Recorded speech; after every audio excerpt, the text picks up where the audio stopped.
Oi pessoal, aqui é Marcelo Serrano e esse é mais um episódio do podcast Talviews. Antes de começar, eu deixo o convite para você que nos acompanha aqui no podcast seguir as nossas outras plataformas. A gente tem criado alguns conteúdos exclusivos para o Instagram, para o Telegram e também para o YouTube, onde vai estar disponível a edição desse podcast em vídeo.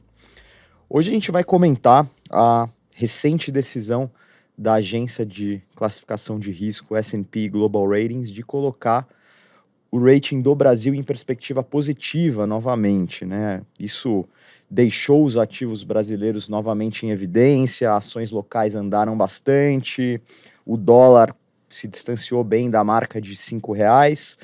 E a ideia é entender os principais motivos que justificaram esse, não dá para dizer que é um upgrade, mas essa sinalização, e comentar também o cenário macroeconômico brasileiro, e não teria convidado melhor para repercutir esse tema do que Manuel Orozco, que é justamente o diretor da área de soberanos da S&P para a América Latina. E, além do Manuel, a gente vai ter a participação, mais uma vez, do Luiz Sherman, que é economista aqui do Itaú Unibanco, que vai dividir comigo a moderação desse episódio, fazendo perguntas também para o Manuel e comentando um pouco das projeções macro aqui da casa. Sherman, Manuel, tudo bem? Bem-vindos. Tudo bem. Oi, Marcelo. Oi, Luiz. Prazer estar aqui. Obrigado. E sim, você fala certo, né? Aí vamos começar aí. Não foi um upgrade, foi uma revisão da perspectiva, mas a gente continua... se empolgou, mas é Exato, a gente continua exatamente o que aconteceu. falando sobre isso, né? Mas sim, vamos lá. Não, e até para a gente começar, Manuel, eu queria pegar um quote aqui do material de vocês que justifica esse movimento positivo a partir de uma maior certeza sobre políticas fiscais e monetárias, né? Eu queria que você aprofundasse um pouco essa frase, né? O que de fato mostra essa melhora tanto do lado fiscal quanto do lado monetário? Claro. Então para a gente, o Brasil já tinha começado, especialmente no fiscal, com uma trajetória de melhora importante, né? Vamos lembrar que durante a pandemia e após a pandemia, os déficits do Brasil eram relevantes, piores que o que a gente viu em 2018, 2019, e era um período bem de incerteza, né? Aí teve um retorno bem importante do estímulo fiscal, que permitiu uma melhora significativa nas contas fiscais, também acompanhado, claro, por a recuperação econômica, os preços dos commodities, tudo isso deu para ter uma melhora fiscal, né? E depois tem todo esse período eleitoral, onde os dois candidatos fizeram muita promessa, mas tinha pouca previsibilidade, pouca visão sobre o que era o plano econômico dos dois candidatos, né? Teve a PEC da transição, que elevou as despesas significativamente, né? E aí estávamos nesse período, né? Aí de grande incerteza respeito ao fiscal e entendendo também que uma piora no fiscal te dá menos liberdade para a política monetária, né? Então, assim, o que aconteceu após da PEC da transição mesmo, né? É que o governo se focou um pouquinho em conter o fiscal slippage, o deterioro fiscal, né?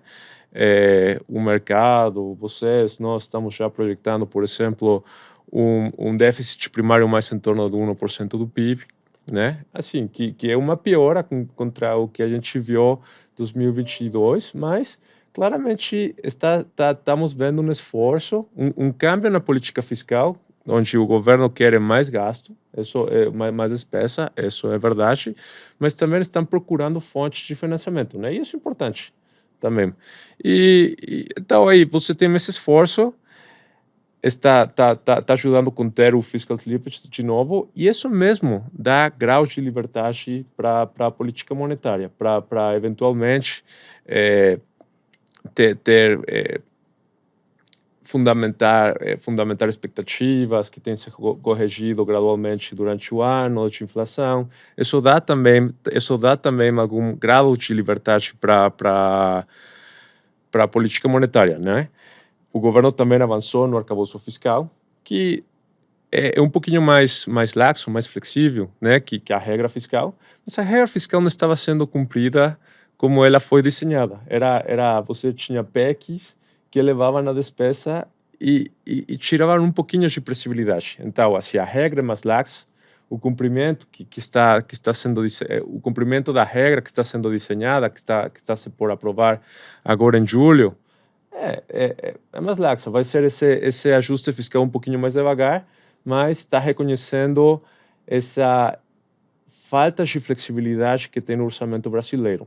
Tá? Assim, a gente não está falando aí que a posição fiscal do Brasil vai melhorar dramaticamente, esse não é o caso. Mas é importante também que certo esforço está sendo feito para manter essa tendência da dívida sem explodir, né? E isso é importante, né? E isso é um trabalho que começou em 2016. E, de novo, estamos vendo também como a independência do Banco Central está funcionando, né? Durante a eleição, teve um ajuste bem importante das taxas. Isso é uma mudança estrutural também no modelo de como você controla a inflação.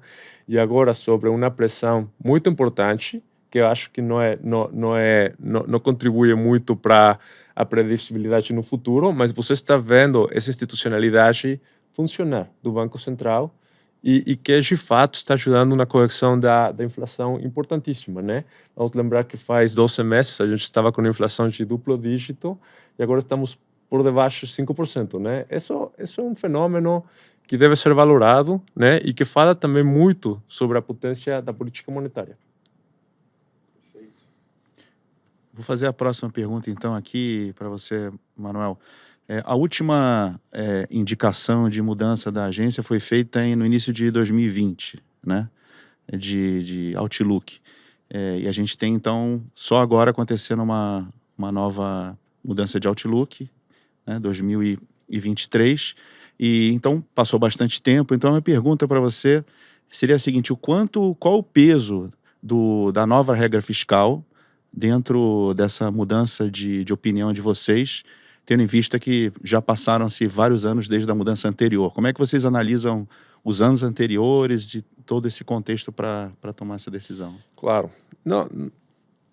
Para nós, como eu falei, a regra vai ser um pouquinho mais laxa, né?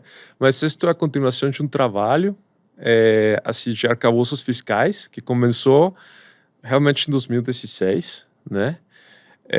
Com a regra fiscal e que permitiu, assim, na métrica de governo geral, passar de um patamar de déficit primário em 2017 de 2% até um nível de 1% antes da pandemia, tá? Depois você aprova a reforma da Previdência nesse momento e a gente vai para o outlook positivo, e sempre lembrando, né, que o hedging sempre foi o mesmo desde finais de 2018, né?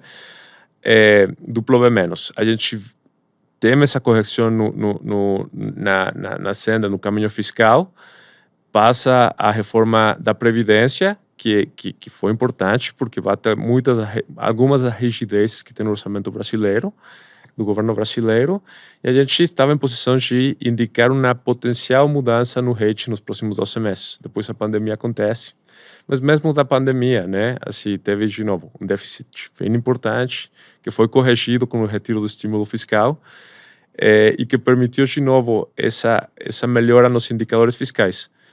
O arcabouço é uma continuidade disso que começa, né, mas e que vem gradual.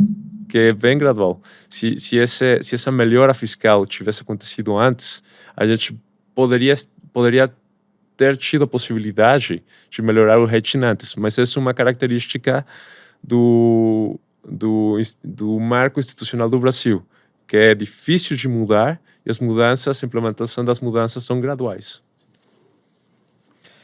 Boa.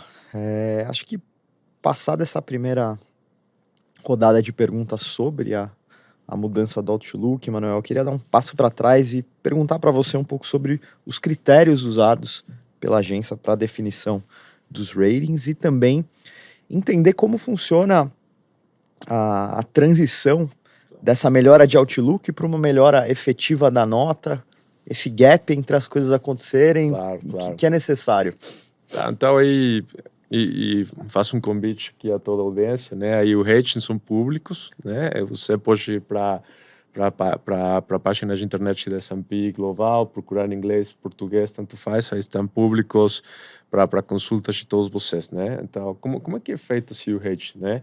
A gente tem os critérios, e o critério para soberano fala que o marco institucional que é predecível é uma coisa positiva para o hedge.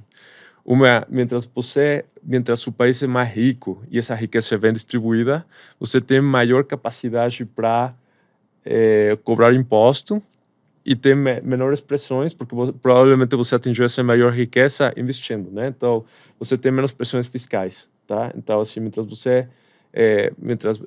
a economia é mais rica, a gente valora isso no hedge, né?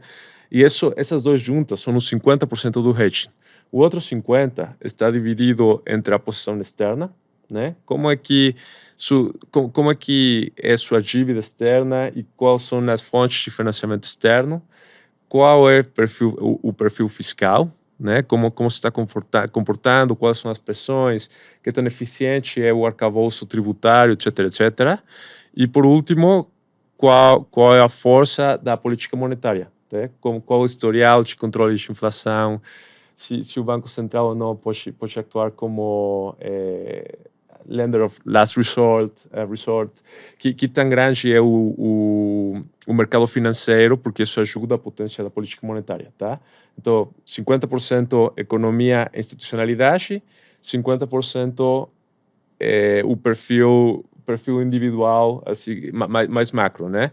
Então, para o Brasil, a gente avalia que o Brasil não tem crescido nos últimos 10 anos. Cresceu bem pouco, a pandemia não ajudou. Quando você compara contra os países emergentes, o patamar de crescimento, mesmo revisado um pouquinho mais positivamente, compara fraco, né? Então, essa é uma fraqueza do hedge, né? Então, a gente avalia, por exemplo, todo este público, né? Avalia que a economia é um 5, sendo 1 o melhor, 6 o pior, tá? Então, depois vai para o arcabouço institucional, onde a gente valora muito a divisão de poderes, um judicial ativo, como o Congresso está dando provas que já não é um Congresso que está 100% alinhado com o governo, e que tem também uma agenda política e que tem debate, aí a gente valora isso, mas esse arcabouço institucional não tem permitido uma maior flexibilidade fiscal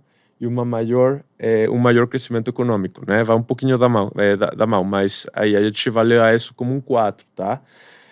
Depois tem o tema fiscal, que para nossas métricas, a dívida, assim, a combinação de dívida e interesse faz isso uma fraqueza, é um 5. O fluxo fiscal é elevado, a gente califica 6. A parte externa é uma grande força, né? E a parte monetária é uma força moderada, né? Porque tem tido ganhos institucionais. Então, o que é importante para o Brasil realmente melhorar o rating? O crescimento, atingir o crescimento, que a gente possa falar que o Brasil está crescendo um pouquinho mais perto da média dos emergentes, para nós é importante, e conseguir arrumar o tema fiscal, né? E assim, o Brasil está crescendo um pouco mais, isso é importante para nós. O Brasil está conseguindo ter, de novo, o resultado fiscal é consistentemente melhor às expectativas, o nível de dívida é consistentemente melhor nas expectativas desde 2018, tá? Então, assim, a gente está valorando um pouco isso, está refletindo isso na perspectiva positiva. Se esse cenário se confirmar, de um pouquinho melhor de crescimento, o crescimento sendo um pouquinho melhor e as contas fiscais serem um pouquinho melhor que o que a gente está esperando atualmente, a gente poderia estar em possibilidade de melhorar o rating. Perfeito. Ficou super clara a equação. Claro, você explicou vários critérios, agora tem que fazer a pergunta que todo mundo está se fazendo aqui, o investment grade, quão distante está do Brasil, o que a gente tem que fazer, o que é razoável em termos de esperar, quantos anos, como é que você avalia esse ponto? Tá, então vamos lembrar aí que estamos duplo B menos, né? Essa é uma diferença de 3 degraus na escala de ratings, tá? Então a gente está agora discutindo a possibilidade de ir para duplo B, tá? E isso vai ser com um crescimento que fique um pouquinho mais perto da média, né? Mas assim, para você realmente poder pensar em um investment grade, o crescimento clave. Um crescimento clave no sentido que não só vai criar maior resiliência do modelo econômico para enfrentar futuros choques. Vamos lembrar que aqui este W- é um indicativo de risco, de como os governos realmente podem lidar com choques, com temas estruturais para manter o cumprimento das dívidas, tá? Então, assim, estamos falando aí que crescimento vai te ajudar, né? A agenda de reformas que continua vai ser clave para isso, para continuar tirando o custo do Brasil. Ontem a gente teve o governo apresentou a tributária. Qual é o nome? Reforma tributária sim, do sim, IVA. Exato, mas para as mudanças a PEC 45, exato, para IVA, né? Assim, isso poderia contribuir no futuro crescimento. Estão planteando um período de transição de muitos anos, né? Essa gradualidade tem um risco, pode atrapalhar o crescimento, mas melhorar o arcabouço tributário pode ser importante para a produtividade da economia e pode resultar em maior crescimento, né? E não só isso, é melhorar logística, é melhorar a produtividade do capital humano, né? E algo que fica um pouquinho ausente hoje em dia, eu acho, é esse speech para melhorar educação, saúde, que são os grandes contribuintes para melhorar a produtividade da economia, tá? Então, assim, o crescimento é clave para voltar ao investment grade. E assumindo que o crescimento, só para finalizar, te ajuda a dar maior flexibilidade à parte fiscal. Isso vai ser clave também. Ou seja, o que você está dizendo é que fazer ajustes fiscais com a economia crescendo um pouco também é difícil. Você tem que trabalhar no potencial, melhorar o potencial da economia, e aí fica muito mais fácil fazer um ajuste fiscal depois.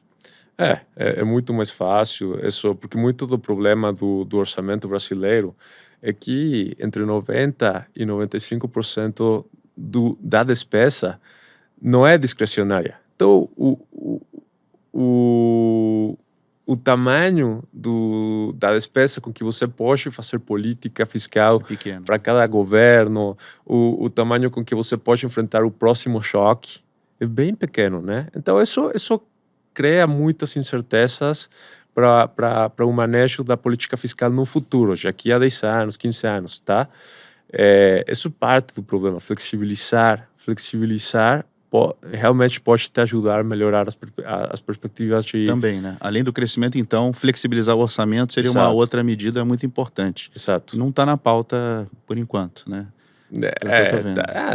Tem falado, assim, alguns ministros têm falado da importância disso, mas claramente não está nas prioridades hoje em dia de reformas, tá?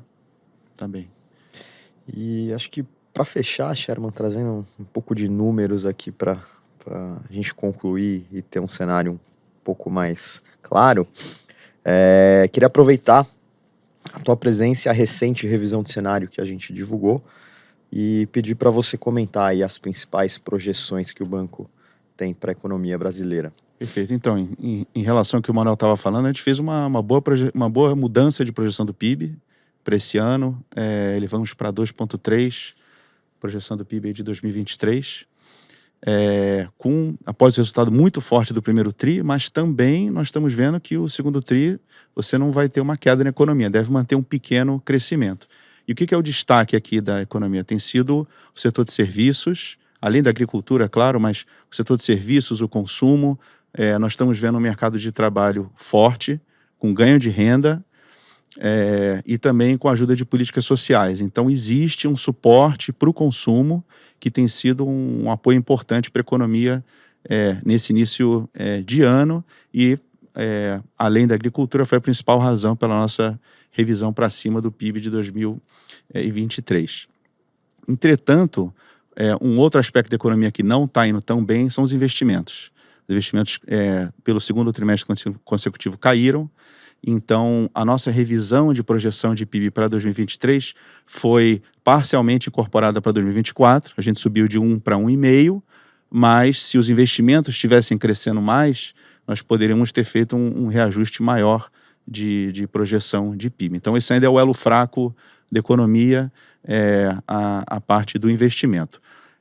Sobre o nosso relatório, então, a gente manteve a projeção de Selic, nós continuamos esperando uma queda na taxa de juros que começa a partir de setembro, terminando o ano em 12,5% e terminando 2024 em 10%. A gente não mexeu nisso, até consideramos aí que o comentário do Copom essa semana reforçou essa nossa expectativa de que o corte de juros deve vir um pouco mais adiante.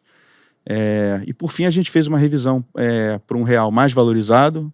Real, você sabe que é sempre muito difícil prever, então a gente fez uma revisão para 5, com uma possibilidade até de valorização adicional no curto prazo. O real está numa tendência muito forte, está se beneficiando de uma balança muito elevada, juros altos no Brasil versus o mercado internacional e também uma redução de prêmio de risco. Então esses 3 fatores juntos têm feito o real se valorizar. Então essa foi uma outra revisão que a gente fez no nosso relatório mensal. E por fim, também a partir da melhora de crescimento, nós mudamos a projeção de primário para um déficit menor, um déficit só de 1%, a gente tinha um déficit de 1,2% do PIB para esse ano. Muito bom. Acho que a gente conseguiu cumprir bem a pauta de hoje. Queria agradecer as participações do Manuel e do Sherman nesse episódio. Obrigado, Marcelo. Até a próxima. Obrigado, Marcelo. Obrigado, Luiz. Valeu. Obrigado, Manuel.